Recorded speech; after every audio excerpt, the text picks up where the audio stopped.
The recording of the lecture has started, and the recorded lecture from today onwards we'll be giving you on the same day, and whatever lectures have been recorded earlier also we'll be sending to you. So a very good morning to everyone, and once again introducing the content of today for you, and I hope that you can all see my screen from where I'm chapter 2. The content of today's lecture will be on chapter 2 of the Income Tax Act. We have completed chapter 1. Quizzes of chapter 1 are still going on, and therefore you can revise those continuously. We are beginning with chapter 2 today.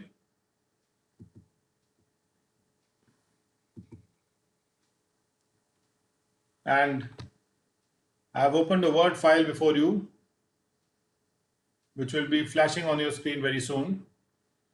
I hope सब लोग देख पा रहे हैं कि जो आशा है कि सब देख पा रहे हैं और मेरी आवाज को भी सुन पा रहे हैं.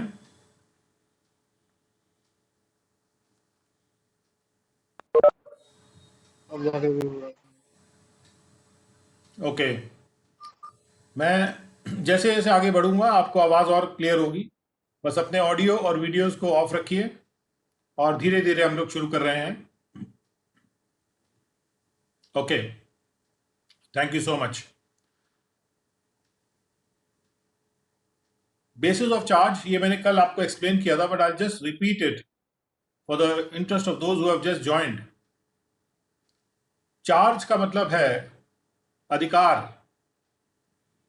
इनकम टैक्स को लेने का अधिकार, इनकम टैक्स को चार्ज करने का अधिकार.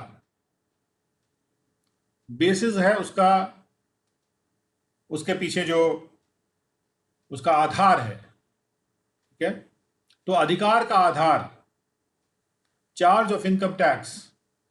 जहां भी कोई केंद्रीय अधिनियम इनैक्ट किया जाता है मतलब लॉ बनाया जाता है. जहां भी कोई केंद्रीय अधिनियम लॉ बनाया जाता है कि इनकम टैक्स चार्ज किया जाएगा, इनकम टैक्स आधिकारिक रूप में लिया जाएगा किसी भी असेसमेंट ईयर के लिए किन्हीं भी रेट या रेट्स पर, तो इनकम टैक्स उन्हीं रेट पर या उन्हीं रेटों पर आधिकारिक रूप से लिया जाएगा. Shall be charge for that year, उस साल के लिए, in accordance with and subject to the provisions, प्रावधानों के अनुसार और प्रावधानों के अधीन, including the provisions for levy of additional income tax, और जिसमें एडिशनल इनकम टैक्स को लगाने के प्रावधान भी शामिल होंगे ऑफ दिस एक्ट. और प्रावधान कौन से होंगे? इस एक्ट के प्रावधान, यानी इनकम टैक्स एक्ट के प्रावधान in respect of the total income, और वो प्रावधान टोटल इनकम के संदर्भ में होंगे ऑफ द प्रीवियस ईयर के टोटल इनकम के संदर्भ में होंगे ऑफ एवरी पर्सन, हर पर्सन के. Please switch off your audio. Audio on है? ओके.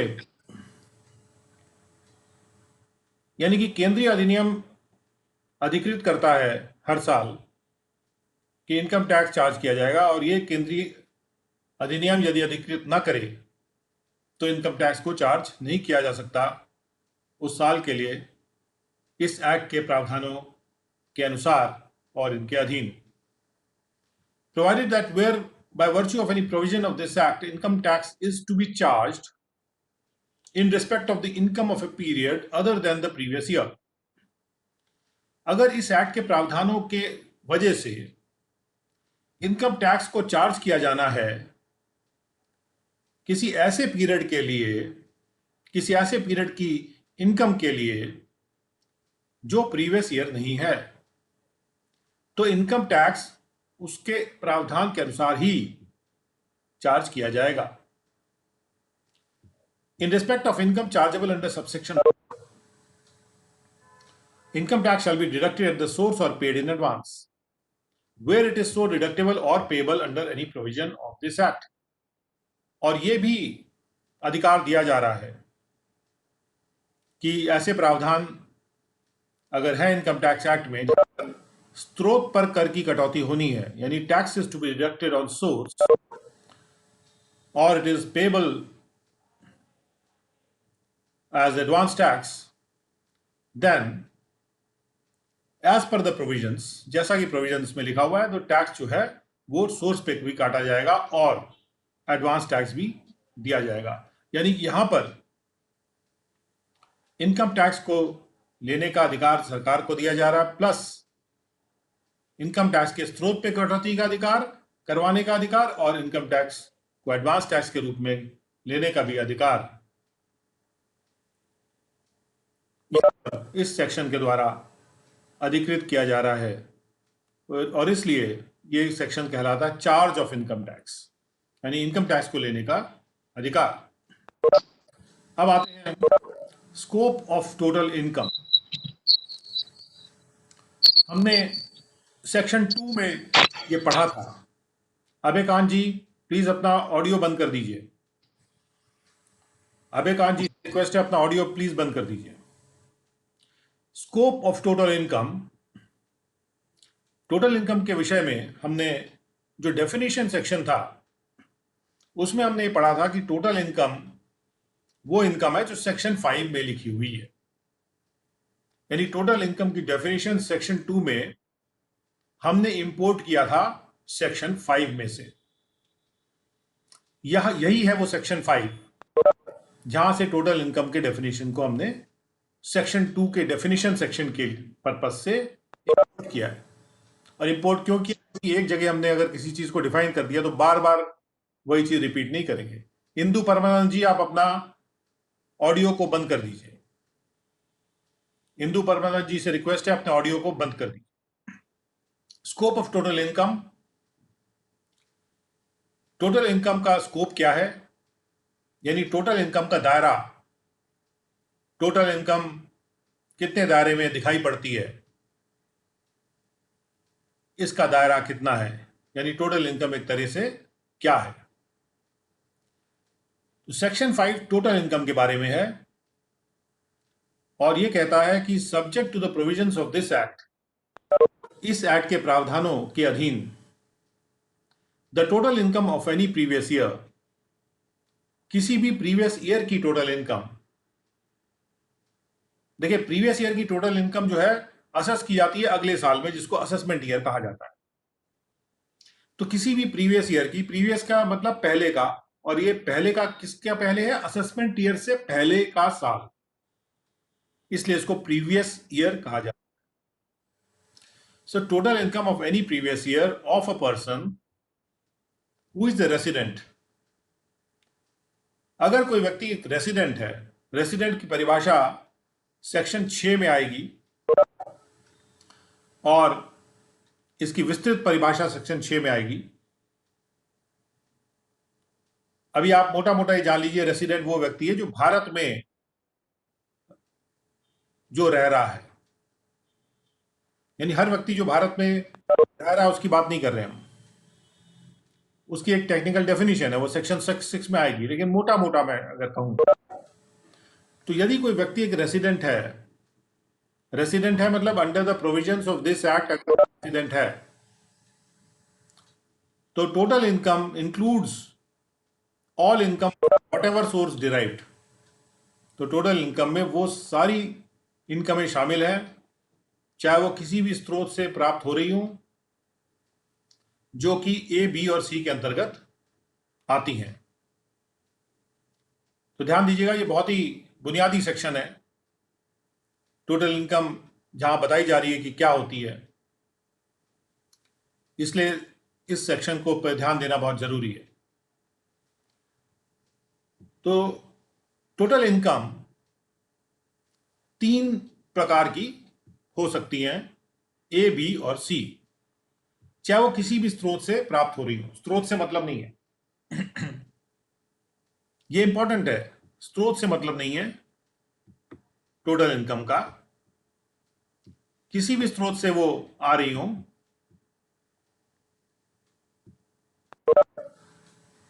पहला पहला है कि इट इज रिसीव्ड और deemed to be received in India. देखिए, जब इनकम आती है तो या तो वो इनकम जब आती है तो आपको वो प्राप्त हो जाती है, यानी तीन चीजें हो सकती हैं इनकम के साथ। या तो वो आपके द्वारा रिसीव हो जाएगी, या आपको अक्रू हो जाएगी, और या फिर वो आपको अराइज हो जाएगी। तीन चीजें हो सकती हैं जब इनकम आती है। इनकम इनकम मतलब जो जो आता है, जो अंदर आता है। तो इनकम वो चीज है जो जो तीन तरह से आपके पास आती है, चाहे वो किसी भी स्रोत से प्राप्त हुई हो। या तो वो आपको रिसीव होगी, या फिर वो अक्रू होगी, और या फिर वो आपको अराइज होगी। तो रिसीव होने का मतलब तो आप लोग सब जानते ही हैं कि आपको प्राप्त हो गई, जैसे आपके बैंक अकाउंट में आ गई, या कोई कैश आपको दे गया, वो आपने रख लिया। तो ये हो गया जहां पे इनकम रिसीव हो गई। अक्रू कौन सी इनकम होती है? अक्रू ये होती है कि आपको चिपक गई।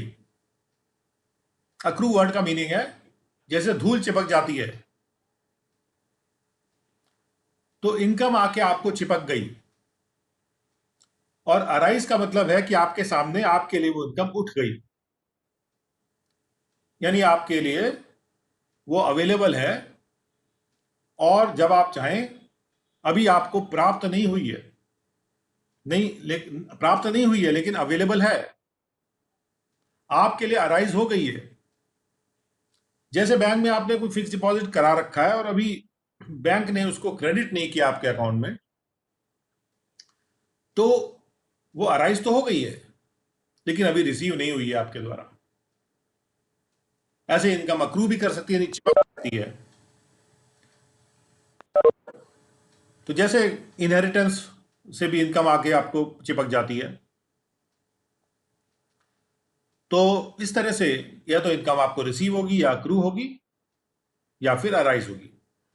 ऐसे ही बैंक का इंटरेस्ट अक्रू होता रहता है, बैंक का इंटरेस्ट अक्रू होता रहता है, और कई बार अक्रू हो जाता है, और कई बार जो है अक्रू नहीं भी होता, अराइज हो जाता है। डिपेंड करता है कि आपके जो डिपॉजिट है उसके कंडीशंस क्या हैं। तो बहरहाल बहरहाल टोटल इनकम में कौन सी इनकमें आएंगी? टोटल इनकम में वो इनकम आती है जो या तो रिसीव होती है, या डीम टू बी रिसीव्ड होती है भारत में उसी प्रीवियस ईयर में, या तो उस व्यक्ति के द्वारा, या उस व्यक्ति के बिहाफ में किसी और के द्वारा। डीम टू बी रिसीव यानी जहां पे इस प्रावधानों के अंतर्गत वो मान ली जाती है कि आपकी इनकम है। अगर वो प्राप्त हो गई, या फिर वो मान ली गई कि भी प्राप्त हो गई है, भाई इनकम टैक्स एक्ट में जहां पर कह दिया जाता है कि हम मान लेते हैं चलो प्राप्त हो गई, तो ऐसे कंडीशन में जहां मान लेते हैं, इसके भी प्रावधान बाद में आएंगे कि डीम टू बी रिसीव्ड में कौन कौन सी इनकमें आती हैं।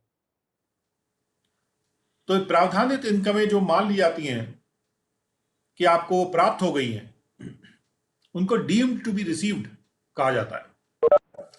तो जो भी इनकमें आपको प्राप्त हो जाती हैं, या फिर मान ली जाती हैं कि आपको भारत में प्राप्त हो गई हैं इन सच ईयर, मतलब प्रीवियस ईयर में, या तो आपके द्वारा यानी उस पर्सन के द्वारा, या उस पर्सन के बिहाफ पे किसी और को प्राप्त हो जाती है। कई बार आप नहीं है तो किसी और को आप अधिकृत कर देते हैं कि वो इनकम आपकी रख लेगा आपके आपके लिए। तो वो आपका एक रिप्रेजेंटेटिव असेसी कहलाता है, प्रतिनिधित्व करने वाला आपको। तो यदि कोई इनकम रिसीव की जाती है, डीम टू बी रिसीव्ड होती है, उसको टोटल इनकम में शामिल किया जाता है। और मैं बताऊं कि टैक्स जो है वो टोटल इनकम पर, ये बात भी आगे आएगी, जो टैक्स है वो टोटल इनकम पे दिया जाता है। और टोटल इनकम में क्या क्या चीजें शामिल होती है वो हम देख रहे हैं। B is accrues or arises or is deemed to accrue or arise to him in India during such year. So either the income accrues to him, or the income arises to him, or is deemed to accrue or arise. ये मान लिया जाता है कि वो accrue या arise हो गई in India. और तीसरा, it accrues or arises to him outside India. अगर इंडिया में ना accrue or arise होके वो इनकम इंडिया से बाहर accrue या arise हो जाती है, अगर वो रेसिडेंट है, ठीक है, इस बात पे ध्यान देना है। तो टोटल इनकम के प्रावधान जो है कि टोटल इनकम में क्या चीजें शामिल होंगी, ये रेसिडेंट के लिए अलग है, नॉन रेसिडेंट के लिए अलग है, और नॉट ऑर्डिनरीली रेसिडेंट के लिए अलग है। रेसिडेंट के प्रावधान है वो 5(1) में आते हैं। जो नॉट ऑर्डिनरीली रेसिडेंट के लिए प्रावधान है वो यहाँ पे एक शर्त के रूप में रखे गए हैं, प्रोवाइडेड करके। और जो नॉन रेसिडेंट्स के संबंध में जो प्रावधान है कि भी टोटल इनकम में क्या क्या चीजें शामिल होंगी, वो सबसेक्शन 5(2) शामिल होते हैं। अभी हम पढ़ रहे हैं कि रेसिडेंट के लिए, किसी व्यक्ति जो कि रेसिडेंट कहा जाता है इनकम टैक्स एक्ट के तहत, उसके लिए क्या कौन कौन सी चीजें ऐसी हैं जो टोटल इनकम में शामिल होंगी। इंक्लूड्स मतलब उसमें शामिल होंगी,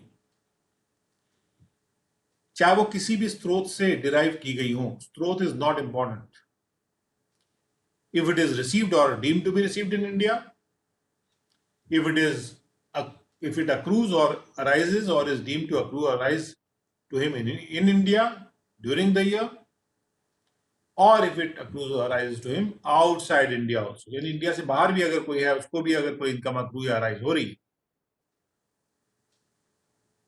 मतलब अगर वो व्यक्ति इंडिया में रेसिडेंट है लेकिन इनकम उसको बाहर अराइज हो रही है इंडिया से, तो भी वो इनकम टोटल इनकम में शामिल होगी और इस एक्ट के प्रावधानों के तहत वो टैक्स होगी। और उसके बाद ये कहा जाता है कि बशर्ते, प्रोवाइडेड, कि यदि वो व्यक्ति नॉट ऑर्डिनरीली रेसिडेंट है। नॉट ऑर्डिनरी रेसिडेंट किसको कहा जाता है, ये सेक्शन 6 में आएगा। कि यदि वो व्यक्ति नॉट ऑर्डिनरीली, साधारण रूप से जो रेसिडेंट नहीं है, आमतौर पे जो रेसिडेंट नहीं है, within the meaning of the income which accrues और arises to him outside India, जो भी इनकम उसको आउटसाइड इंडिया अक्रू या अराइज होती है, यानी जो सी में आती है, shall not be so included, उसको शामिल उस प्रकार से नहीं किया जाएगा जब तक कि ऐसा ना हो। अनलेस का मतलब है जब तक कि ऐसा ना हो कि it is derive from a business controlled in और प्रोफेशन सेटअप इन इंडिया, कि जब तक कि ऐसा ना हो कि अगर वो इनकम जो कि इंडिया से बाहर अक्रू या अराइज हो रही है, वो ऐसे बिजनेस से प्राप्त हो रही है या ऐसे बिजनेस से निकल के आ रही है जो बिजनेस का कंट्रोल, या जो अगर वो प्रोफेशन से निकल के आ रही है तो वो प्रोफेशन जो है इंडिया में सेटअप है। जैसे प्रोफेशन होता है तो कोई प्रोफेशन कोई कर रहा है, जैसे लॉयर है या डॉक्टर है, तो अगर उन्होंने इंडिया में सेटअप कर रखा है प्रोफेशन, जैसे कोई डॉक्टर ने इंडिया में प्रोफेशन सेटअप कर रखा है, वो इंडिया में उसने अपना रजिस्ट्रेशन करा रखा है, यहाँ की मेडिकल काउंसिल में उसने अपना रजिस्ट्रेशन करा रखा है, और उसका ऑफिस भी इंडिया में है, यहाँ पर सेटअप उसका पूरा इंडिया का है। लेकिन अगर कोई ऐसी इनकम उसको अक्रू या राइज हो जाती है बाहर, इंडिया से बाहर, अब तो आपने देखा होगा कि हाल में प्रावधान आ गया है कि डॉक्टर लोग जो हैं ऑनलाइन भी अपना एडवाइस दे सकते हैं। अभी लॉकडाउन के पीरियड में ये प्रावधान आया है, तो हो सकता है कि कभी उनको इनकम इंडिया से बाहर अक्रू या राइज हो जाए, क्योंकि बाहर का कोई व्यक्ति उनसे पूछे कि मुझे क्या खाना चाहिए, वो बता दे दवाई, उसकी जो है उससे फीस राइज हो जाए, अक्रू हो जाए उनको। तो अगर कोई इनकम किसी नॉट ऑर्डिनरीली रेसिडेंट व्यक्ति को अक्रू या राइज होती है इंडिया से बाहर, तो वो तब शामिल की जाएगी उसकी टोटल इनकम में जब उसका जो बिजनेस है या उसका जो प्रोफेशन है वो इंडिया से कंट्रोल्ड है या इंडिया में सेटअप है, जैसा भी केस हो। अगर वो प्रोफेशन है तो इंडिया में सेटअप है, बिजनेस है तो वो इंडिया में कंट्रोल्ड है, इंडिया से कंट्रोल्ड है। कहने का मतलब ये हुआ कि नॉट ऑर्डिनरली रेसिडेंट, क्योंकि ये बहुत बुनियादी सेक्शन है, we have to understand it very clearly.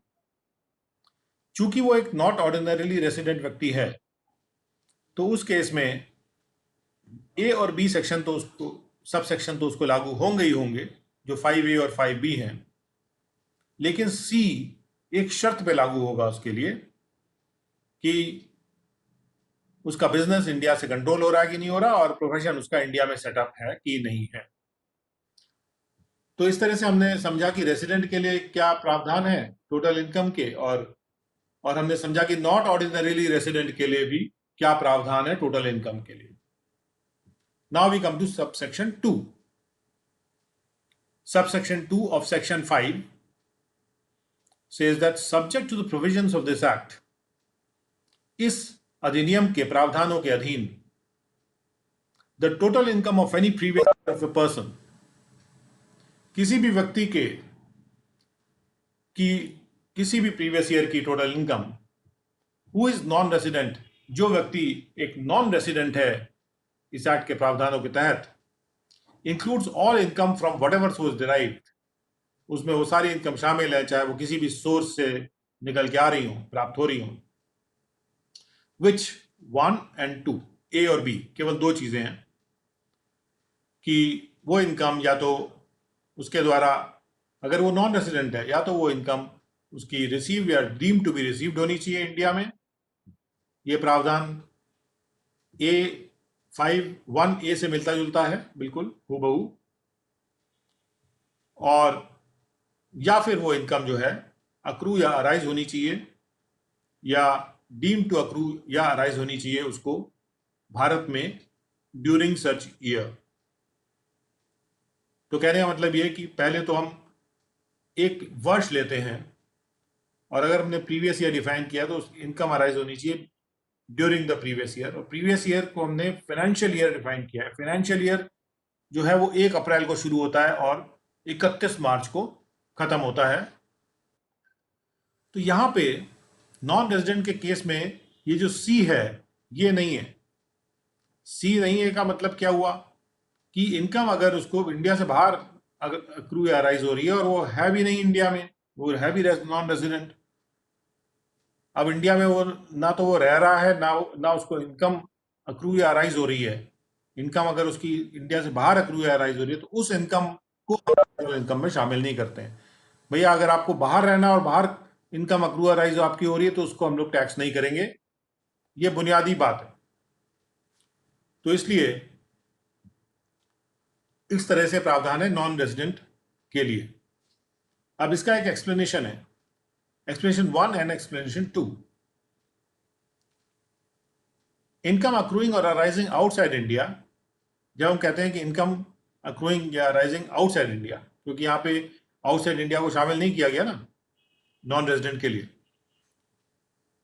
Not ordinarily के लिए इनकम अक्रू या अराइज आउटसाइड इंडिया को शर्त पे शामिल किया गया है। तो मुद्दा सारा इसी का है कि अक्रू या अराइज आउटसाइड इंडिया, ये चीज टोटल इनकम में जुड़ेगी कि नहीं जुड़ेगी।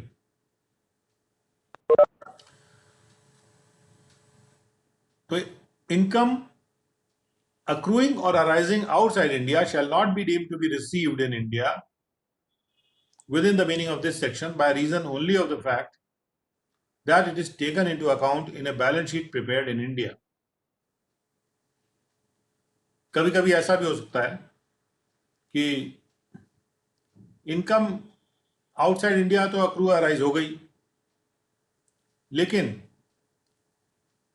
जो बैलेंस शीट बनाई गई वो इंडिया में बनाई गई, और जब इंडिया में बैलेंस शीट बनाई गई तो उस इनकम को उस बैलेंस शीट में शामिल कर लिया गया। तो केवल इसलिए कि वो किसी इनकम को बैलेंस शीट में शामिल कर लिया गया है, उसको अकाउंट में ले लिया गया है while preparing the balance sheet in India, इससे हो जाएगा कि वो income deem to be received के खाते में आ जाए। ये नहीं, इससे मतलब ये नहीं निकल जाएगा कि वो उस इनकम को हम इंडिया में रिसीव्ड मान सकते हैं। सिर्फ इसलिए कि वो बैलेंस शीट में उसको शामिल कर लिया गया है। ये बात एक्सप्लेनेशन के रूप में यहां पे रखी गई है जिससे कोई कंफ्यूजन ना हो। दूसरा है explanation 2, for the removal of doubts.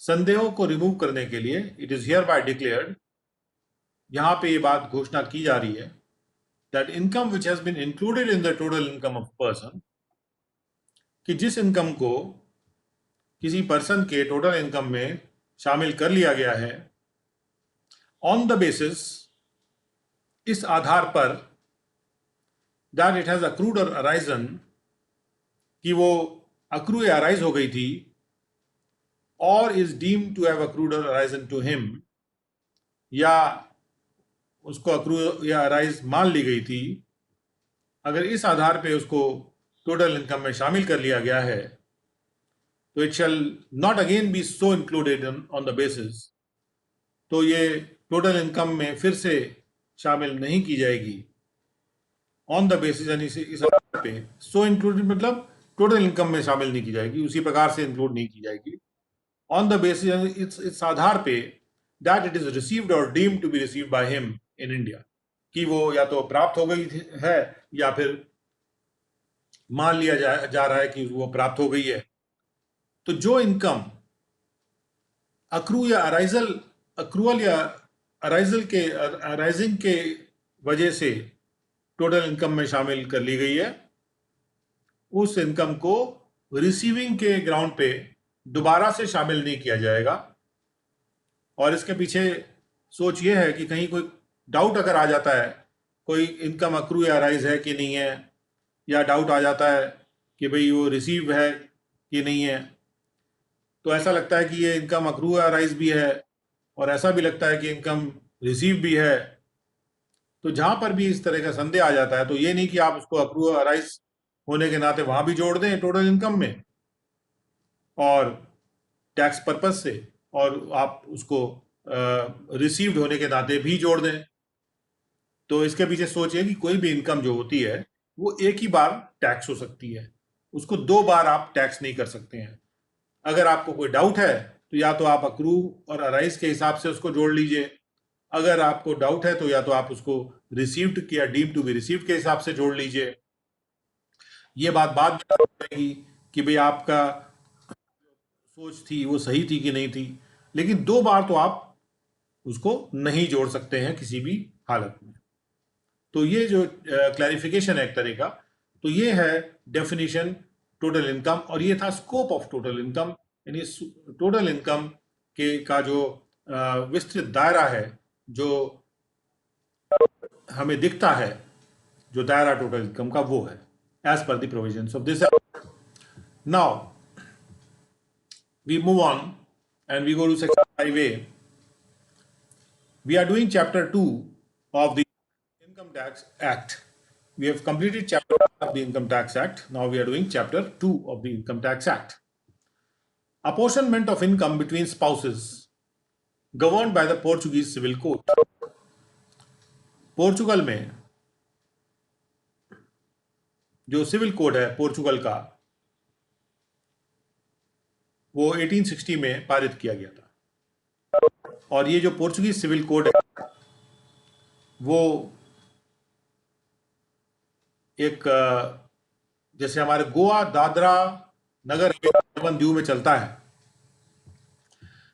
तो इसके संबंध में ये कहा जा रहा है कि where the husband and wife are governed by the system of community of property. Property समुदाय की प्रॉपर्टी होती है। इस आधार पे पोर्चुगीज सिविल कोड ऑफ 1860 के तहत जो हस्बैंड वाइफ गवर्न हो रहे हैं, क्योंकि ये पोर्चुगीज सिविल कोड जो है ये इन फोर्स है स्टेट ऑफ गोवा में या दादरा और हवेली यूनियन टेरिटरीज में और दमन एंड दीव में। The income of the husband of and of the wife under any head of income shall not be assessed as that of such community of property. तो उस case में जो हस्बैंड और wife की जो इनकम उस system के हिसाब से असेस नहीं होगी, जो system of community of property वहां पे चल रहा है। whether treated as an association of persons, चाहे वो आप उसको एओपी बना के टैक्स करने की कोशिश करें, बॉडी ऑफ इंडिविजुअल्स मान के चलें, तो ऐसा नहीं कर सकते. But such income of the husband end of the wife under each head of income other than under the head salaries, बल्कि होगा ये कि जो इनकम होगी हस्बैंड और वाइफ की प्रत्येक हेड ऑफ इनकम में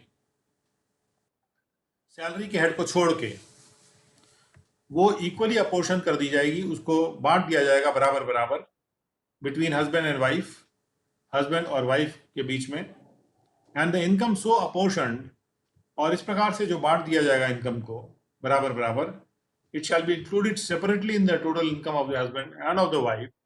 वो अलग अलग हस्बैंड के टोटल इनकम और अलग वाइफ के टोटल इनकम में वो जो वो अपोर्शन अमाउंट जो है, जो बटा हुआ अमाउंट है, वो जोड़ दिया जाएगा. And the provisions of this act shall apply accordingly, और जो बाकी प्रोविजन है कि वो कैसे टैक्स होता है वो उसके अनुसार फिर लागू हो जाएंगे, अप्लाई कर जाएंगे. सो वहां पर ये जो system of community of property है, तो प्रॉपर्टी क्योंकि कम्युनिटी वाली प्रॉपर्टी यानी पूरी फैमिली की प्रॉपर्टी है जो सिस्टम वहां चलता है, तो उस प्रॉपर्टी से जो भी इनकम आ रही है तो वो हस्बैंड और वाइफ के बीच में बराबर बराबर बांट के उसको अलग अलग टैक्स कर दिया जाएगा. Where the husband, or as the case may be, wife governed by the aforesaid system of community of property has any income under that salaries. लेकिन अगर उनकी कोई सैलरी इनकम है तो वो जो इनकम है वो उसी स्पाउस के टोटल इनकम में जुड़ेगी जिसने उसको कमाया था, who has actually earned it. Salary के लिए जो भी सैलरी वो अपना कमा रहे हैं उनके नाम पे जुड़ जाएगा, उनकी टोटल इनकम में जुड़ जाएगा, और जो प्रॉपर्टी से जो इनकम आ रही है वो बराबर बराबर दोनों के बीच में बांट दी जाएगी. ये गोवा, दादरा नगर हवेली और दमन एंड दीव के लिए, जहां पर ये पोर्चुगीज सिविल कोड लागू है, उनके लिए है केवल. अब आ जाते हैं बहुत ही महत्वपूर्ण सेक्शन है जिसको हम कहते हैं रेसिडेंस इन इंडिया, यानी किसको हम कहते हैं कि वो इंडिया में रेसिडेंट है और किसको हम कहते हैं कि वो इंडिया में रेसिडेंट नहीं है. So let us understand it.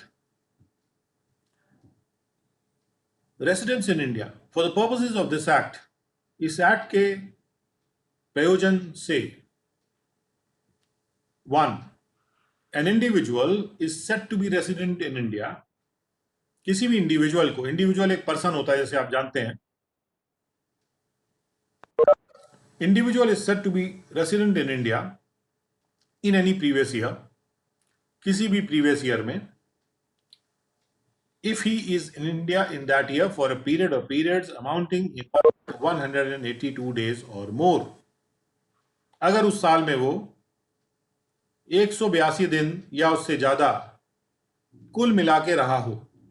Amounting in all का मतलब है कि कभी वो 2 दिन रहा इंडिया में, कभी 4 दिन रहा, कभी 5 दिन रहा, तो जितने जितने दिन भी रहा वो, he was in India in that year amounting to those days, यानी उतने दिन तक अगर वो इंडिया में रहा, और having with in 4 years preceding that year, और या फिर वो प्रीवियस ईयर के पहले,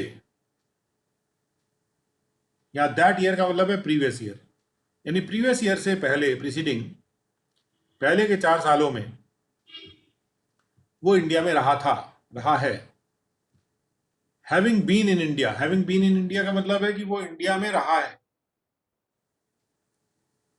फॉर ए पीरियड और periods amounting in all to 365 days और मोर, कुल मिला के 365 दिन उस प्रीवियस ईयर को छोड़ते हुए,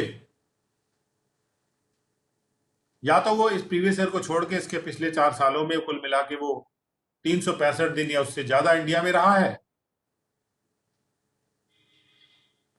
is in India for a period of periods amounting in all to 60 days or more in that year.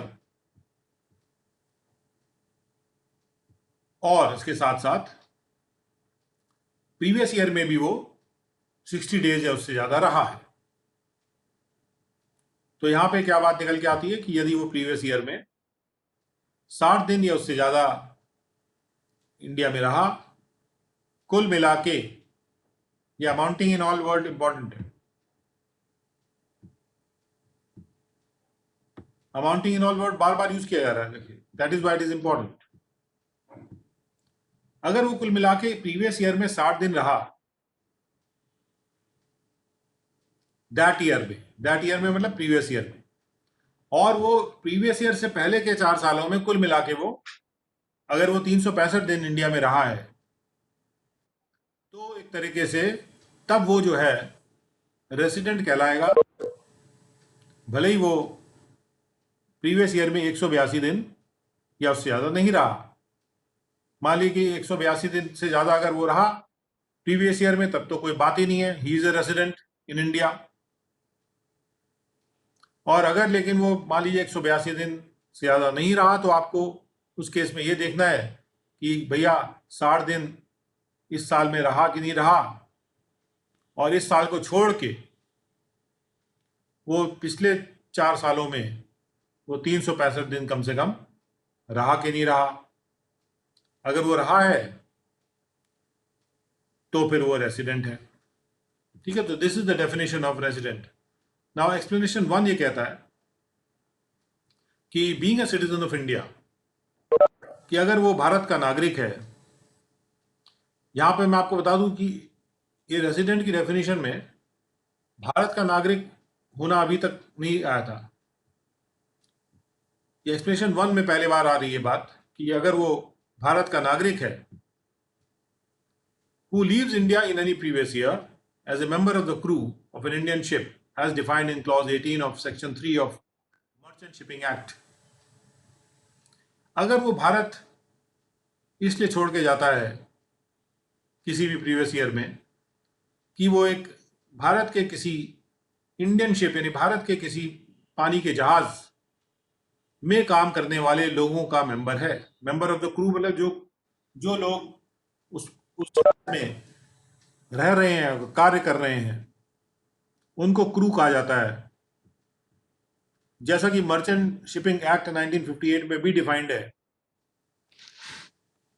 तो यदि वो क्रू का मेंबर है कि नहीं है, ये मर्चेंट शिपिंग एक्ट से हम ग्रहण करेंगे। और for the purposes of employment outside, या फिर वो भारत के बाहर एम्प्लॉयमेंट के लिए भारत छोड़ के किसी प्रीवियस ईयर में जाता है। The provisions of subsection sub clause c, उस केस में ये जो सब क्लॉज सी है, ये है सेक्शन 6, ये है क्लॉज 1 और ये है सब क्लॉज सी। कई बार इसको हम सब सेक्शन 1 भी बोलते हैं और इसको फिर क्लॉज बोलते हैं। अगर ये सब सेक्शन है तो ये क्लॉज है, लेकिन यहां पे सब क्लॉज किया जा रहा है। Being a citizen of India who leaves India in any previous year, India को छोड़ के जाता है या तो किसी भारत के शिप के क्रू के रूप में, या फिर इंडिया से बाहर किसी एम्प्लॉयमेंट के लिए वो जाता है। The provisions of subsection C shall apply in relation to that year। तो जो सबसेक्शन सब क्लॉज सी के जो प्रोविजंस हैं उस प्रीवियस ईयर में, दैट ईयर मतलब दैट प्रीवियस ईयर, वह अप्लाई करेंगे एज इफ, जैसे कि for the word 60 days occurring therein the words 182 days had been substituted, कि 60 दिन की जगह यहां पर भी 182 दिन सब्स्टिट्यूट उसके एवज में लगा दिए गए। कहने का मतलब ये कि अगर आप एम्प्लॉयमेंट के पर्पज से इंडिया से भारत से बाहर जाते हैं, चाहे वो कोई दूसरी एम्प्लॉयमेंट हो, चाहे वो पानी के जहाज में आप एम्प्लॉयड हैं, तो फिर आपको प्रीवियस ईयर में भी कम से कम 182 दिन तक भारत में जब तक नहीं रहेंगे, तब तक आपको भारत में रेसिडेंट नहीं कहा जा सकता है। तो यदि आपको नॉन रेसिडेंट होने से कोई बेनिफिट मिलता है टैक्स में, तो ये आपके लिए बेनिफिशियल प्रोविजन है कि आप अगर बाहर जा रहे हैं इंडिया से और इंडिया से बाहर जाके काम कर रहे हैं, तो आप अगर जब तक आप 182 दिन से ज़्यादा, 182 दिन या उनसे ज़्यादा भारत में नहीं रहेंगे, तब तक आप नॉन रेजिडेंट बने रह सकते हैं।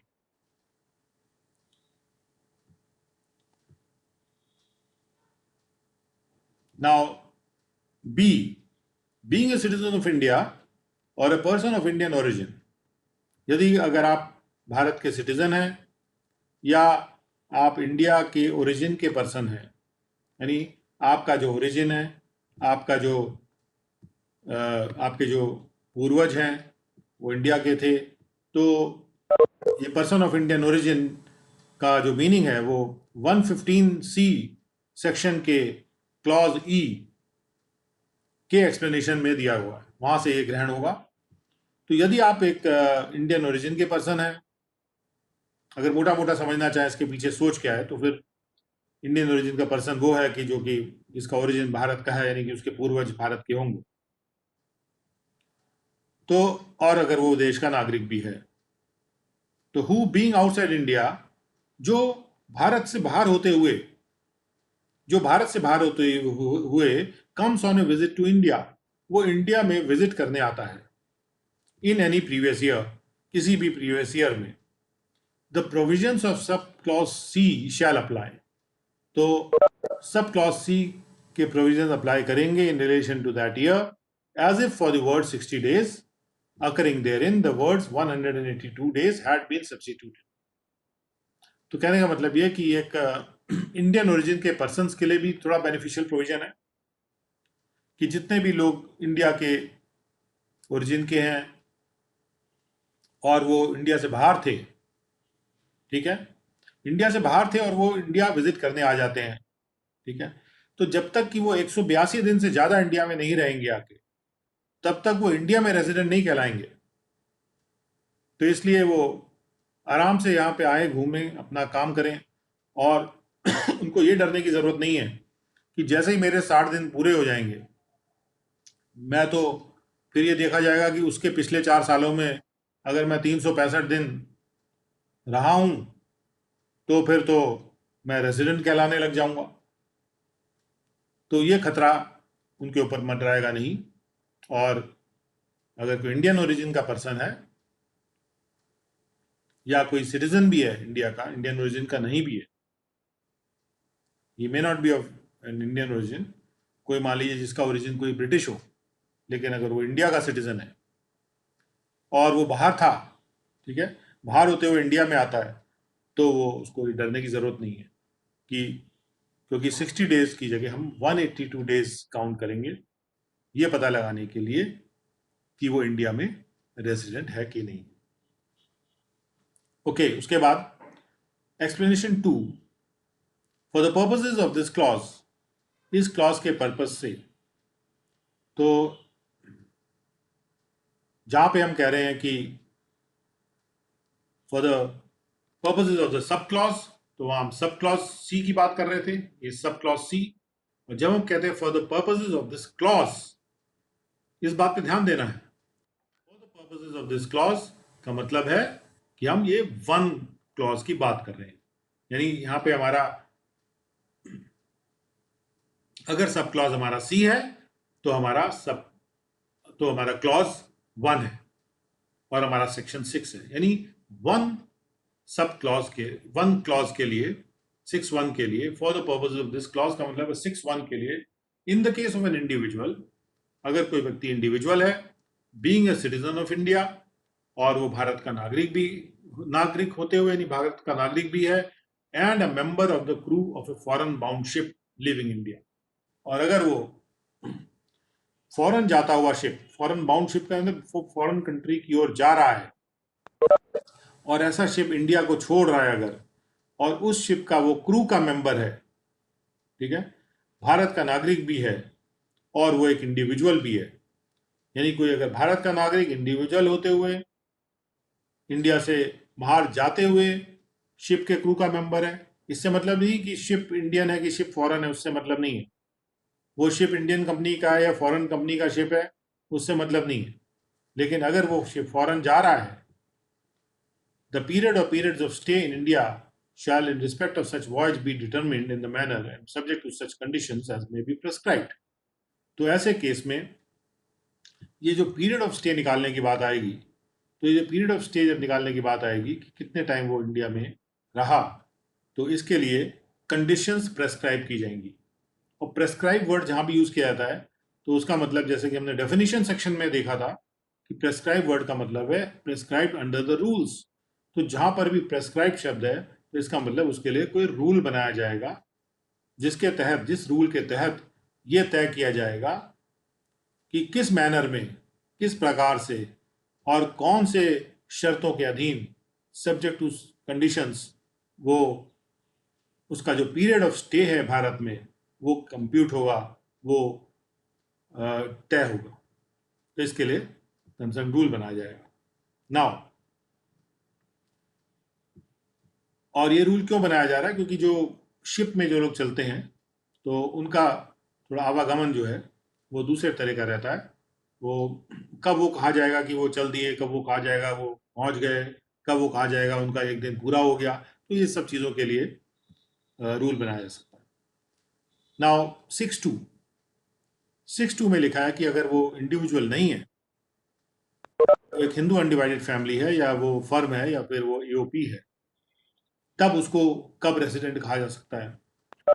तो अगर वो एचयूएफ है या वो फर्म है या फिर वो एओपी है, इंडिविजुअल नहीं है, कंपनी भी नहीं है, आर्टिफिशियल जुरिडिकल पर्सन भी नहीं है, बॉडी ऑफ इंडिविजुअल्स भी नहीं है, ठीक है, बस। लेकिन वो अगर एक एचयूएफ है, फैमिली एचयूएफ है, फर्म है या फिर एओपी है, तो he is said to be resident in India in any previous year in every case. तो वो हर केस में वो रेसिडेंट कहलाएगा, except where during that year the control and management of its affairs is situated wholly outside India। यानी ऐसी जो संस्था है उसके अगर अफेयर्स, उसके जो मामले हैं, उसके मामलों का जो कंट्रोल और मैनेजमेंट है, उसके मामलों का जो नियंत्रण और प्रबंधन है, वो स्थित है पूरी तरह से इंडिया से बाहर। पूरी तरह से, ये नहीं कि थोड़ा बहुत इंडिया में है, थोड़ा बहुत बाहर है। अगर थोड़ा बहुत भी इंडिया में उसका प्रबंधन होगा तो भी उसको हम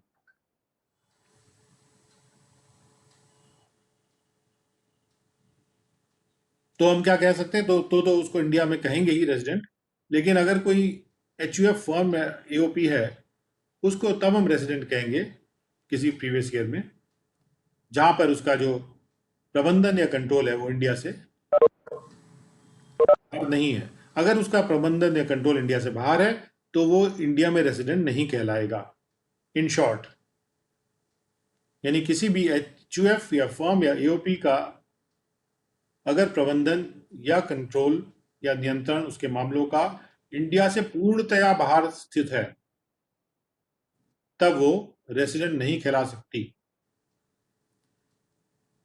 तीसरा है, और बाकी हर स्थिति में वो रेजिडेंट कहलाएगी। तीसरा है कंपनी। अब कंपनी को लेते हैं।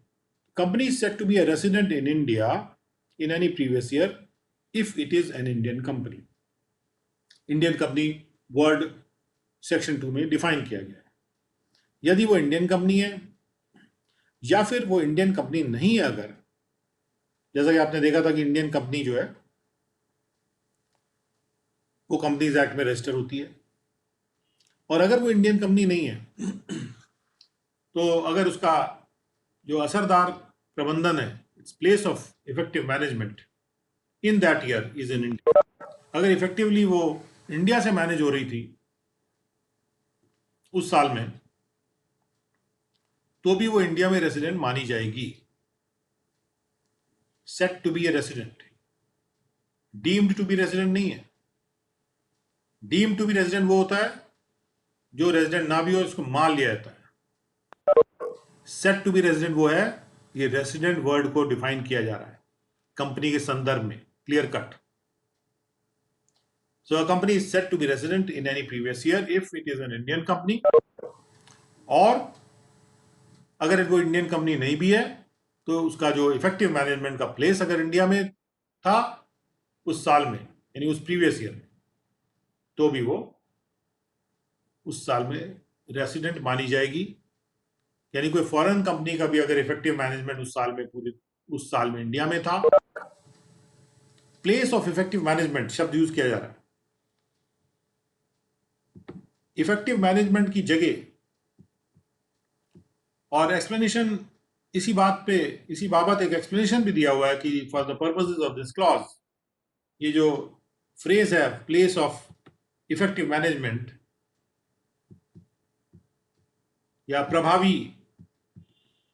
प्रभावशाली प्रबंधन की जो जगह है, इट मीन्स अ प्लेस, उसका मतलब बताया कि उसका it means a place where key management and commercial decisions that are necessary, जहां पर जो मुख्य वाणिज्यिक निर्णय होते हैं या जो मुख्य प्रबंधन के निर्णय होते हैं जो जरूरी होते हैं, that are necessary for the conduct of the business of an entity, किसी भी एंटिटी, किसी भी कंसर्न के बिजनेस के लिए, को कंडक्ट करने के लिए, उसको चलाने के लिए, एज अ होल, कुल मिला के, इन सब्सटेंस मतलब असल में, कुल मिला के असल में, अगर सब्सटेंस में देखा जाए, केवल हवा ही नहीं, अगर सब्सटेंस में मैनेजमेंट और कमर्शियल डिसीजंस, जो मुख्य डिसीजंस हैं, वो अगर जो किए जा रहे हैं, उनको लेने की जो जगह है वो इंडिया है, इंडिया के अंदर है, तो फिर प्लेस ऑफ इफेक्टिव मैनेजमेंट जो है वो इंडिया में होना माना जाएगा। This is how the place of effective management word is defined. यहाँ पे आप देख सकते हैं जो डेफिनेशन है उसमें as a whole word use किया हुआ है, तो यानी काफी यहाँ पर आर्ग्यूमेंट की जगह हो सकती है। इन सब्सटेंस वर्ड भी यूज किया हुआ है, तो इन सब्सटेंस और एज ए होल पे काफी आर्ग्यूमेंट हो सकता है कि जो मुख्य मैनेजमेंट और कमर्शियल डिसीजंस हैं, कुल मिला के इन सब्सटेंस कहां से लिए जा रहे हैं। तो therefore these words are very important here in relation to a company, कि उसका जो इफेक्टिव मैनेजमेंट की प्लेस क्या थी। अगर इफेक्टिव मैनेजमेंट की प्लेस यानी कोई भी कंपनी अगर है, उसका इफेक्टिव मैनेजमेंट जो है वो इंडिया में हो रहा है, इंडिया से हो रहा है, तो वो कंपनी इंडिया में रेसिडेंट मानी जाएगी। वो कंपनी इंडिया में रेसिडेंट है, कही जाएगी, मानी नहीं जाएगी, कही जाएगी। सेट टू बी रेसिडेंट, कहे जाने में फर्क है ना। Every other person is said to be resident in India. और अगर कोई और पर्सन हो, जैसे अभी कंपनी हमने बात कर ली, एचयूएफ बात कर ली, बीओआई और आर्टिफिशियल जुरिडिकल पर्सन की बात नहीं हुई है अभी, तो हम ये कह रहे हैं यहां पर कि एवरी अदर पर्सन, यानी कि ये बीओआई, बॉडी ऑफ इंडिविजुअल्स, या फिर आर्टिफिशियल जुरिडिकल पर्सन पे भी लागू होता है। And every other person is said to be resident in India, उसको इंडिया में रेसिडेंट कहा जाता है in any previous year, in every case, हर केस में, except where during that year, सिवाय जब उस साल के दौरान the control and management of his affairs, उसके मामले का जो कंट्रोल और मैनेजमेंट था, is situated wholly outside India, वो पूर्णतया इंडिया से बाहर है। कंपनी के लिए थोड़ा सा प्रावधान डिफरेंट है, बाकी लोगों के लिए प्रावधान ये है कि जो कंट्रोल मैनेजमेंट है, जैसे यहां पर सब क्लॉज 2 में भी वही बात कही जा रही है कि control and management of affairs are situated wholly outside India.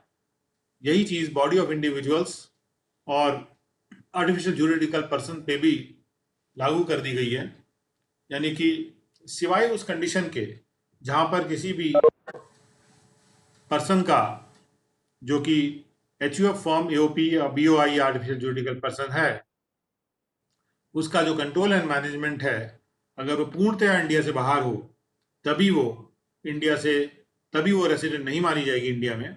Otherwise ये सारी एंटिटीज जो हैं वो इंडिया में ही रेसिडेंट मानी जाएंगी।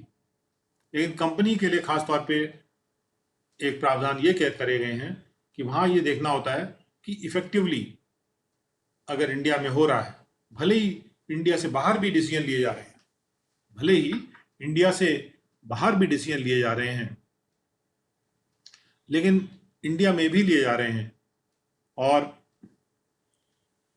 चूंकि यहाँ पे डिसीजन इंडिया में भी लिए जा रहे हैं और साथ में जो मुख्य मैनेजमेंट और कमर्शियल डिसीजंस हैं वो अगर इंडिया में लिए जाते हैं तभी वो कंपनी जो है इंडिया रेसिडेंट मानी जाएगी। अगर मुख्य डिसीजंस जो है इंडिया से बाहर लिए जाते हैं तो कंपनी को इंडिया में रेसिडेंट नहीं माना। So if a person is resident in India in a previous year relevant to an assessment year in respect of any source of income, he shall be deemed to be resident in India in the previous year relevant to the assessment year in respect of each of his other sources of income also. यानी यदि किसी व्यक्ति के कई स्रोत हैं आय के, यानी यहाँ आय के स्रोत की बात हो रही है, हेड ऑफ इनकम की बात नहीं हो रही। यदि किसी व्यक्ति के पास कई आय के स्रोत हैं, ठीक है, अगर वो व्यक्ति इंडिया में रेजिडेंट है किसी भी प्रीवियस ईयर में किसी भी इनकम के स्रोत के रिस्पेक्ट में, तो वो इंडिया में रेजिडेंट माना जाएगा। He shall be deemed to be resident in India, उसको इंडिया में रेजिडेंट मान लिया जाएगा in the previous year relevant to the assessment year in respect of each of his other sources of income. उसके जो दूसरे इनकम के स्रोत हैं उन प्रत्येक स्रोत के संदर्भ में भी उसको रेसिडेंट मान लिया जाएगा।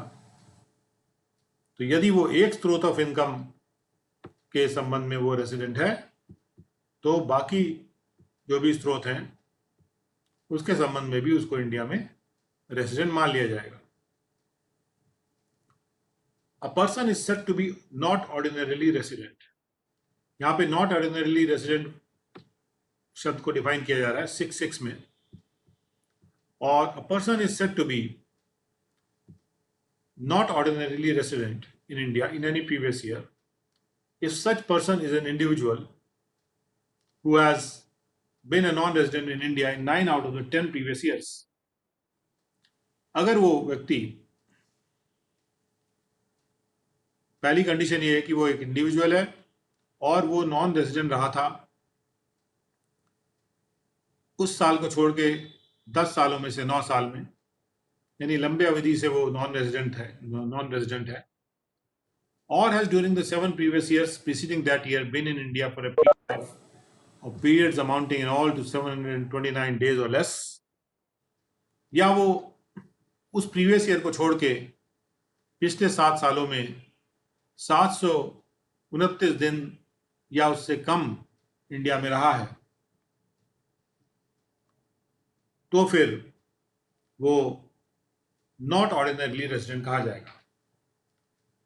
क्योंकि वो पूर्णतया तो नॉट रेजिडेंट नहीं है, लेकिन फिर भी एक कैटेगरी बना ली गई, नॉट ऑर्डिनरी रेजिडेंट की कैटेगरी डिफाइन कर दी गई है। तो नॉट ऑर्डिनरी रेजिडेंट कब होगा? जब वो इस साल को छोड़ के पिछले 10 सालों में से 9 साल में नॉन रेजिडेंट था और साथ में इस साल को छोड़ के पिछले 7 सालों में वो 729 दिन से कम भारत में रहा है। और इसके बाद हम आते हैं the Hindu undivided family whose manager has been a non-resident in India in 9 out of the 10 previous years। जहां तक हिंदू अनडिवाइडेड फैमिली का बात है कि अगर वो पर्सन एक हिंदू अनडिवाइडेड फैमिली है जिसका मैनेजर इंडिया में नॉन रेजिडेंट था, रहा है 10 में से 9 साल में इस साल को छोड़ के, या वो इस साल को छोड़ के पिछले 7 साल में 729 दिन से कम इंडिया में रहा है, और यहाँ और वर्ड यूज किया हुआ, यानी कि इनमें से कोई भी एक कंडीशन लागू है तो उसको नॉट ऑर्डिनरीली रेजिडेंट माना जाता है। अब इस कंप्यूटेशन के लिए जैसे मैंने बताया था कि रूल बनाया जाता है, जो लोग शिप में जाते हैं उनके लिए ये रूल बनाया गया, रूल 126, कि ये कैसे कैलकुलेट किया जाएगा, वो कितने दिन वो स्टे उनका इंडिया में कितना था, उसको कैलकुलेट करने के लिए रूल 126 बनाया गया है। लेकिन मैं यहाँ पे फिर से रिपीट करना चाहूंगा, ये जो नॉट ऑर्डिनरीली रेजिडेंट है उनके लिए जो खासतौर पे जो प्रावधान किया गया है वो टोटल इनकम में ये कहा जाता है कि जो नॉट ऑर्डिनरीली रेजिडेंट हैं तो उनको इनकम और अगर कोई इनकम इंडिया से बाहर अक्रू या राइज होती है तो वो नहीं शामिल की जाएगी जब तक कि वो ऐसे बिजनेस से इनकम अक्रू या राइज नहीं हो रही है जो कि इंडिया में कंट्रोल्ड है, यानी फुली इंडिया से कंट्रोल्ड है, और या फिर किसी ऐसे प्रोफेशन से जो कि इंडिया में सेटअप है उससे अक्रू या राइज हो रही है, तभी वो इनकम जो है उनके अकाउंट में जोड़ी जाएगी टोटल इनकम में। और अदरवाइज अगर फुली कंट्रोल नहीं हो रहा है बिजनेस तो वो इनकम एक नॉट ऑर्डिनरी रेजिडेंट के लिए उनके खाते में, उनके टोटल इनकम में नहीं जोड़ी जाएगी अगर वो इंडिया से बाहर अराइज हो रही है, तो अक्रू या अराइज हो रही है तो यहां से हम आते हैं computation of period of stay in India in certain cases. Rule 126 says that for the purposes of clause 1 of section 6(1) में ये कहा गया था कि stay in India के लिए प्रिस्क्राइब किया जाएगा। तो in case of an individual, अगर कोई व्यक्ति एक इंडिविजुअल है और वो भारत का नागरिक भी है और वो एक शिप के क्रू का मेंबर है, द पीरियड और periods of stay in India, जो शिप इंडिया से बाहर जाता है, फॉरेन बाउंड शिप जिसको कहते हैं, द पीरियड और periods of stay in India shall in respect of voyage, ऐसी वॉयज, ऐसी यात्रा जो एलिजिबल है इस पर्पस के लिए, not include the period computed in accordance with सब रूल 2, उन पीरियड में वो पीरियड शामिल नहीं होंगे जो कि सब रूल 2 में मेंशन्ड है। और वो कौन से पीरियड है जो नहीं शामिल होंगे? The periods refer to in sub rule 2, यानी वो पीरियड जो शामिल नहीं होंगे जो सब रूल 1 में यहाँ मेंशन्ड है, shall be the period beginning on the date entered into the continuous discharge certificate in respect of joining the ship.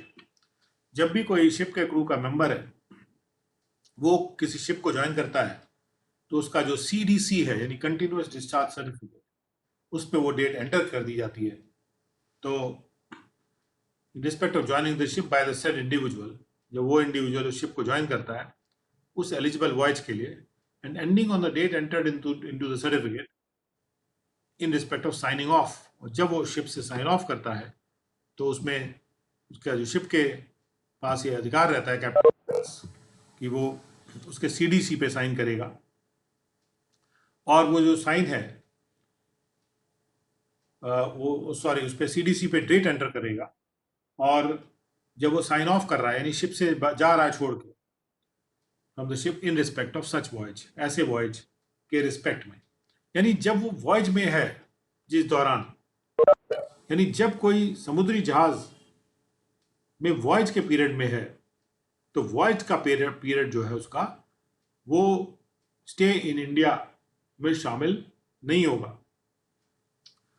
अगर वो भारत का नागरिक है और एक इंडिविजुअल है और क्रू का मेंबर है जो इंडिया से बाहर जा रहा है, तो ऐसे कंडीशन में जब वो वॉयज पे है तो वॉयज का पीरियड शामिल नहीं होगा। जब आप समुद्र में यात्रा कर रहे हैं तो वो पीरियड आपका इंडिया में स्टे का नहीं माना जाता अगर वो आप शिप के क्रू के मेंबर हैं और भारत के नागरिक हैं। एंड एलिजिबल वॉयज को डिफाइन किया गया और कंटिन्यूअस सर्टिफिकेट वर्ड को भी डिफाइन किया गया है कि जिस प्रकार से ये जो वर्ड है ये मर्चेंट शिपिंग एक्ट में डिफाइन किया गया, वहां से इसको बोरो किया जा रहा है, और वो एक समुद्री यात्रा करने वाले का आइडेंटिटी डॉक्यूमेंट होता है। Now eligible voyage shall mean a voyage undertaken by a ship engaged in the carriage of passengers or freight in international traffic. Eligible voyage वो वॉयज है जहाँ पर वो वॉयज जो है पैसेंजर को लेके की जा रही है या फ्रेट यानी कि जो कार्गो है सामान को लेके की जा रही है और अंतर्राष्ट्रीय ट्रैफिक में चल रही है वो voyage, where for the voyage having originated from any port in India, कि अगर वो वॉयज जो है किसी इंडियन पोर्ट से शुरू हुई थी और उसका जो डेस्टिनेशन है किसी भारत के बाहर का पोर्ट है तो, and for the voyage having originated from any port outside India, अगर वो वॉयज इंडिया से बाहर के किसी पोर्ट में ओरिजिनेट हुई थी या शुरू हुई थी, उसका डेस्टिनेशन इंडिया का कोई पोर्ट था, तो अगर कोई ऐसा क्रू का मेंबर इंडिया से बाहर वॉयज पे जा रहा है या बाहर से इंडिया की ओर वॉयज पे जा रहा है तो ऐसी वॉयजेस जो हैं वो स्टे इन इंडिया शामिल नहीं होंगी। ऑब्वियस बात है अगर वो बाहर से बाहर ही जा रहा है तो वो भी शामिल नहीं होंगी। श्री राजेश मीना जी, आप अपना ऑडियो बंद कर लीजिए। Now income deemed to be received, जैसे हमने कहा था कि जो भी शब्द यूज किए जा रहे हैं उनके लिए भी एक प्रावधान भी होता है जहाँ वो एक्सप्लेन किए जाते हैं. Which is the income which is deemed to be received. Deemed to be received के परिभाषा में जो इनकम आती है, यानी इनकम टैक्स एक्ट ये मान ले रहा है कि वो प्राप्त हो गई है, भले ही वो अदरवाइज आप कहें कि प्राप्त नहीं हुई है आपको. तो जैसे annual accretion in the previous year के दौरान, प्लीज अपना ऑडियो बंद कर दीजिए. Kindly switch off your audio. Audio को बिल्कुल बंद कर दीजिए please. The following income shall be deemed to be received in the previous year. The annual accretion in the previous year to the balance at the credit of an employee participating in a recognized provident fund to the extent provided in Rule 6 of Part A of the 4th Schedule. हमारा जो income tax act में schedules हैं उसमें 4th schedule है. 4th schedule का जो part A है उसमें रूल 6 है. वो एक्सटेंट प्रोवाइड करता है कि किस एक्सटेंट तक जो है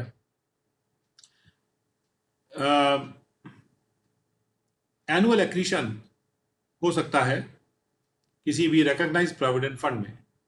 एनुअल एक्रीशन का मतलब है हर साल जो राशि जुड़ती है. एनुअल एक्रीशन का मतलब है जो हर साल जो राशि जुड़ती है बैलेंस में, जो किसी एम्प्लॉय के क्रेडिट बैलेंस है, जो एम्प्लॉय किसी रिकॉग्नाइज्ड प्रोविडेंट फंड में भाग ले रहा है. प्रोविडेंट फंड को भी डिफाइन किया गया है डेफिनेशन सेक्शन में. So if there is any confusion about any word, you have to go back to the definition section and refer it there. जो प्रोविडेंट फंड, हर प्रोविडेंट फंड नहीं, वो provident fund जो एक recognised provident fund है, जो सरकार के द्वारा मान्यता प्राप्त, उसको सरकार द्वारा पहचाना जा रहा है, यानी सरकार द्वारा मान्यता प्राप्त प्रोविडेंट फंड है, जिसको माना जा रहा है कि वो प्रोविडेंट फंड है.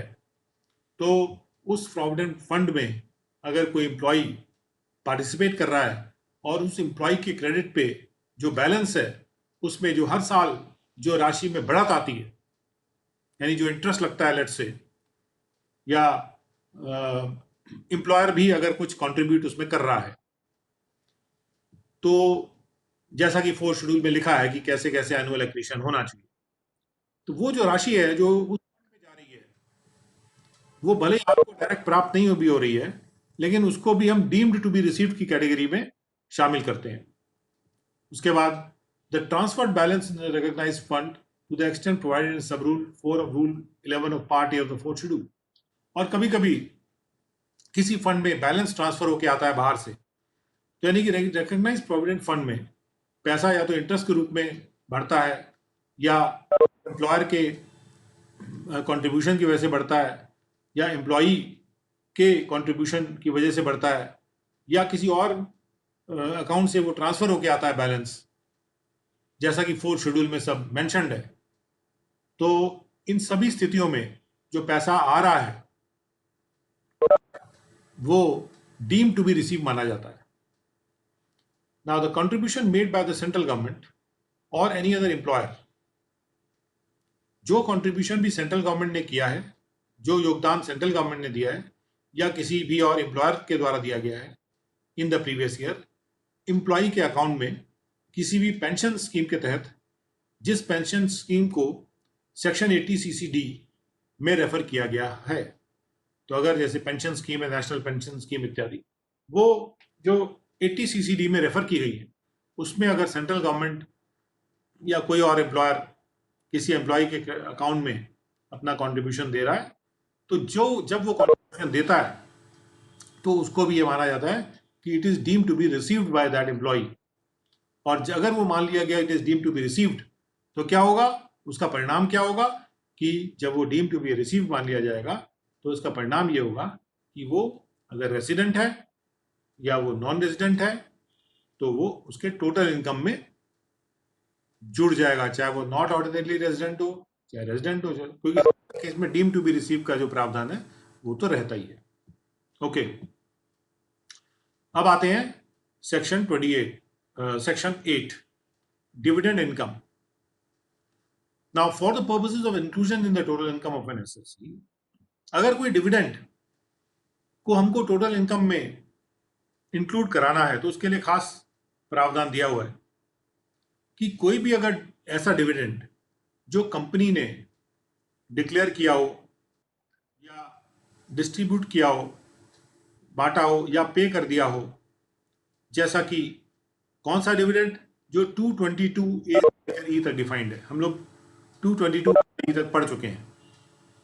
और आप निश्चित रूप से मान के चलिए कल जो आपका टेस्ट होगा, जो हम लोग रोज टेस्ट ले रहे हैं, तो उसमें 222 सेक्शन के प्रावधानों पे क्वेश्चन डेफिनेटली होंगे। This is a very important section, you must revise it today. आज वाले टेस्ट में ये नहीं होंगे, लेकिन कल ये डेफिनेटली होंगे। तो any dividend which is declared by a company और विच इज डिस्ट्रीब्यूटेड और पेड, जो 2:22 में जिसका वर्णन है, shall be deemed to be the income of the previous year, वो उस प्रीवियस ईयर की इनकम को इनकम मान लिया जाएगा, in which it is so declared, distributed और पेड। और डिविडेंड पे यहां पे ये नहीं सोचा जा रहा है कि वो इस बारे में ये सोचा नहीं जा रहा है कि वो अराइज हो रहा है कि अप्रूव हो रहा है या रिसीव हो रहा है। यहां पर केवल ये बात कही जा रही है कि अगर कोई कंपनी जो है वो डिविडेंड डिक्लेयर कर देती है जो कि 222 में मेंशन्ड है, या उसको डिस्ट्रीब्यूट कर देती है या पे कर देती है, तो वो टोटल इनकम में शामिल हो जाएगा एसएससी के। केवल डिक्लेरेशन पे डिस्ट्रीब्यूशन या पेमेंट किसी भी, केवल डिक्लेरेशन पे भी शामिल हो जाएगा। अगर कोई कंपनी 222 का कोई भी डिविडेंड डिक्लेयर कर देती है, यानी डिविडेंड वर्ड को जो 222 में डिफाइन किया गया है, कोई भी डिविडेंड को डिक्लेयर कर देती है, तो भी वो टोटल इनकम में एसएससी की शामिल हो जाएगा।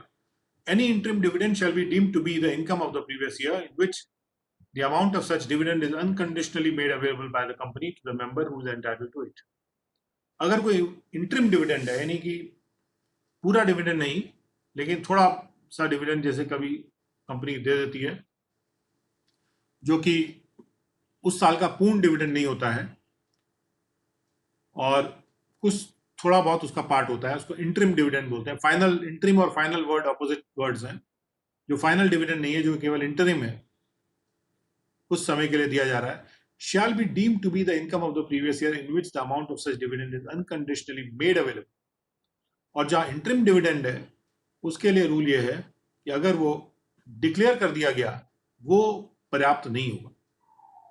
इंटरिम डिविडेंड जब तक कि अनकंडीशनली मेड अवेलेबल नहीं किया जाता है किसी कंपनी के द्वारा, बिना शर्त के उपलब्ध नहीं करा दिया जाता जब तक, तब तक वो income of the previous year में नहीं माना जाएगा, जब तक कि किसी मेंबर को अपने, वो कंपनी जिसको जो एंटाइटल्ड है उस इंटरिम डिविडेंड के लिए, उसको अनकंडीशनली उपलब्ध नहीं करा दिया जाता।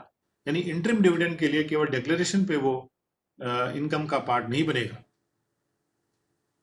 वो जब तक अनकंडीशनली उपलब्ध नहीं कराया जाएगा तब तक वो किसी प्रीवियस ईयर के इनकम का पार्ट नहीं बनेगा। Okay, so with those words we come to the end of today's lecture, and now we'll be having a small test जो कि 10 क्वेश्चन का टेस्ट है। So be prepared, we are putting the test before you and उसको आपको answer करना है। And if anybody has any questions, I am available even after the test, so you will be you are most welcome to ask those questions। और मैं मनोज से request करूंगा कि आप टेस्ट को ओपन कर दीजिए लोगों के लिए, so that our participants can take test। So आज का टेस्ट ओपन किया जा रहा है। Taking the test is compulsory, इसका कोई असर आप पे नहीं है, it is just to help you out. Suresh Singh Rai, please take the test and everybody should take this test। 10-minute test, only 10 minutes, and जो भी आपके उसके अनुसार, to help you to understand how much you know and how much you have revised। even if you have not revised, it's okay, आप test दे दीजिए, test चलते रहेंगे और try to improve yourself with every passing day। so open कर दीजिए test को, it's a 10 minute और आपको जहां पर गोला बना हुआ है, गोले पे क्लिक करना है और गोले पे क्लिक करके आपको अपना आंसर मार्क कर देना है।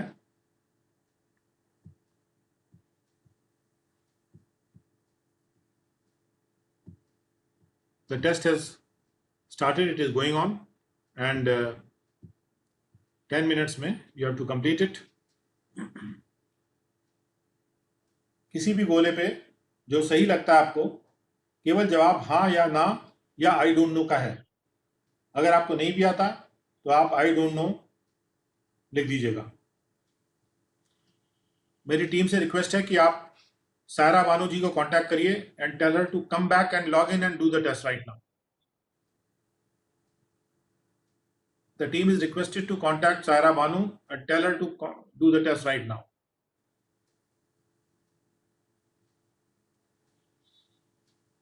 Contact her on phone.